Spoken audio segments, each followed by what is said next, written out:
This is the upper attic, and if you don't correct the attic ventilation on the lower attic, it can look something like this.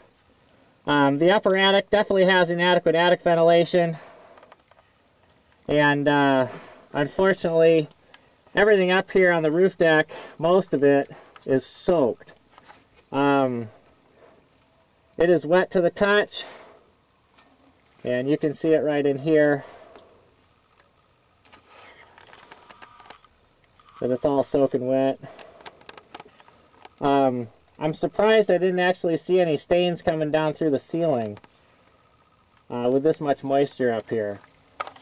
What I would recommend is having a licensed roofing contractor come in here, review and correct the attic ventilation. Once that's corrected, then come back up here, make sure everything's dried out, and as long as it's dried out, make sure it didn't do any damage as far as rotting any of the roof deck, which I don't think it did because I was walking on it, it felt pretty firm.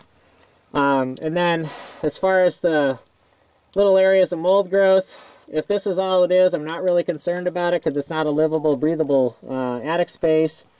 So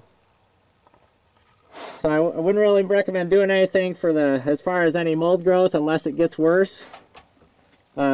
But definitely see where it's at when it dries up. If it is significant up in here after it dries off, then I would recommend having a mold remediation company come in here and remediate for mold.